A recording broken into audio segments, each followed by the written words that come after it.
In recent years, after I started creating the content I create today, I have slowly been finding the love for anime that I used to have in my teens. I used to watch anime all the time when I was in my teens, but 2019 I kinda slowed down. And in 2020 I pretty much quit entirely outside of some anime here and there. A big part of what made me find this love for anime again is probably this channel.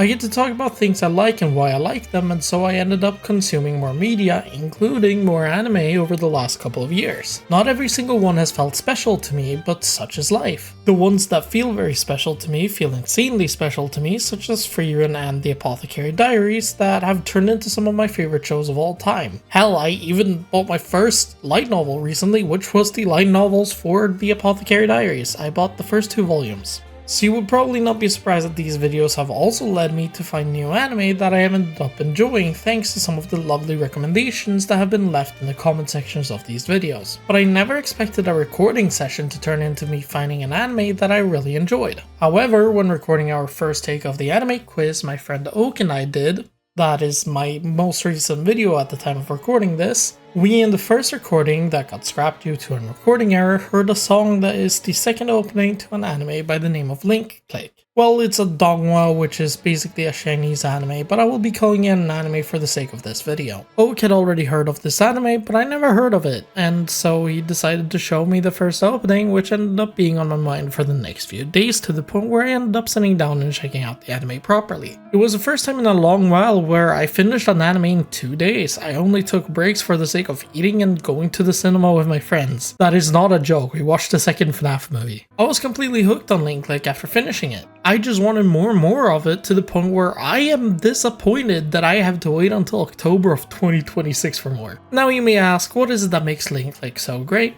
Well, let me tell you. But first I need to ask you guys for a favor.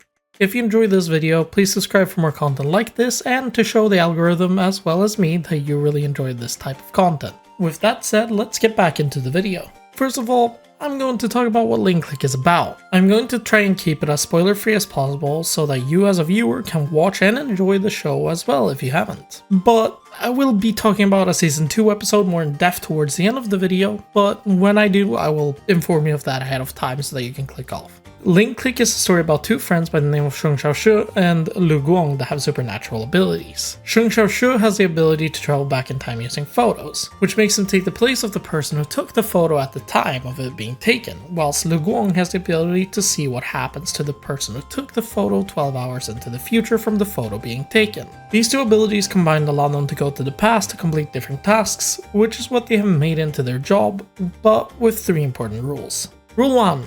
Sheng Xiaoshu is only allowed to stay in a photo for 12 hours at most. Rule 2. Sheng Xiaoshu must do as Lu Guang says whilst in a photo. Rule 3. No changing the past. It is important not to change the past so that the future won't change as well. Normally when you see an anime about time travel, it is done to undo something that's happened in the past for the sake of creating a better future. And so these rules made for some really nice and fresh takes on the time travel genre of anime, as it can easily get stale and create plot holes, which doesn't really happen thanks to these rules.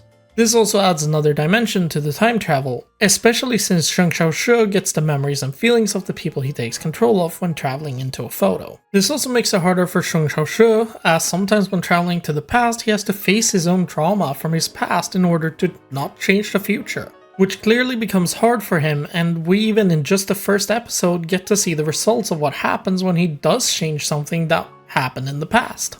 The first season of the show is a more episodic story that is made in a way to introduce us to the main cast and set up the true plot that will take off in season 2. This makes all the different episodes of season 1 incredibly different to season 2, which isn't episodic at all, and instead follows the main story that has formed as a result of season 1. This means that season 1, whilst being episodic, has to constantly move the story forward in a way that will make it all culminate to one big moment at the end of the season, which it does incredibly well, as the season finale of Link Click's first season is one of the best season finales I have seen in recent memory.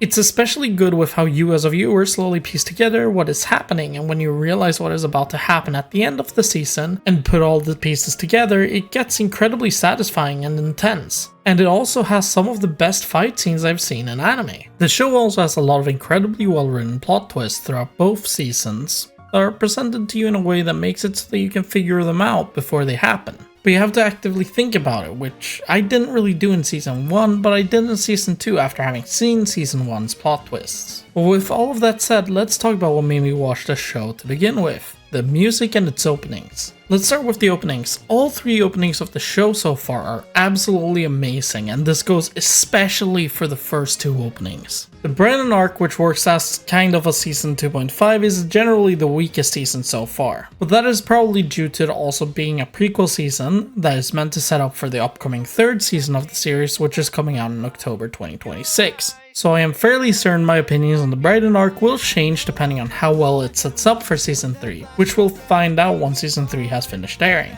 The first opening of the show is especially amazing, however.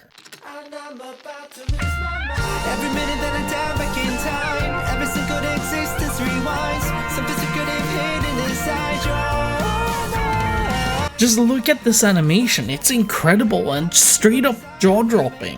And the song, Dive Back in Time, is straight up incredible as well. In general, the whole soundtrack of the series as a whole is phenomenal and does its job incredibly well in adding to the show and the feelings it's trying to portray. I also want to mention the fact that I watched the English dub of the series, as I tend to watch dubs more often than subs, as I am someone who likes to multitask.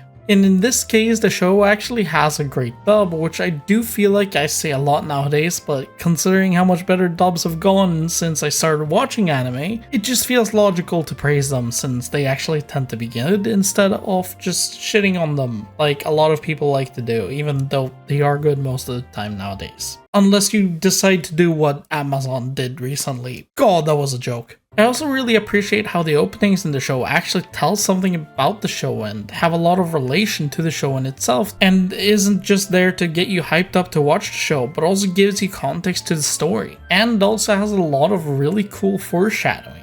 And this is especially true for season 2's opening. That opening is just amazing when it comes to what it actually wants to tell you. The animation of the show, as well as the Brandon arc, are absolutely amazing, which is incredible to see, especially since the Brandon arc was handed over to a different studio, so the main studio could focus on season 3, yet I personally feel like it is just as good, if not even better, when it comes to the animation. Overall, the show is just amazing, and I highly recommend anyone watching this that hasn't already seen it to watch it, as it genuinely is one of the best shows I've seen in recent memory, and is straight up just amazing. Everything from the plot to the characters to the music to the animation is just amazing and genuinely deserve entire videos on their own. But there's one more thing I'd like to talk about. It is a specific episode of the 2nd season that I personally found myself incredibly invested in, and I think it's one of the best episodes of anime I have ever seen.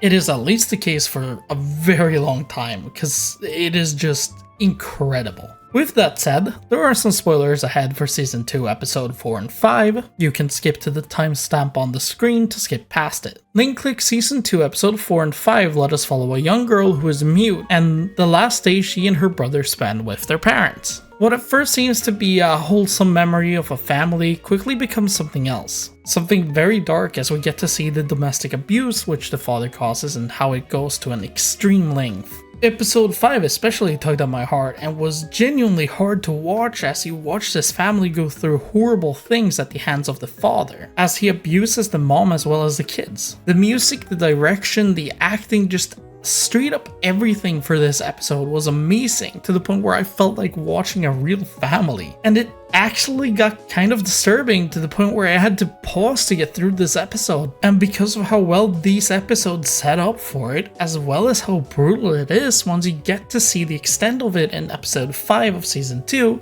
it really came off as one of the best episodes I have seen in recent memory when it comes to showcasing something that caused trauma for someone, along with episode 13 of Gachiakuta, which also did a great job at showing someone's trauma. With all of this said, I feel like I probably should start rounding off the video here, but what are your opinions on Lane Click? Have you seen it? If you have, what do you think of it? Please tell me down in the comment section below, as I would love to hear your opinions. With all of that said, I hope you all enjoyed this video.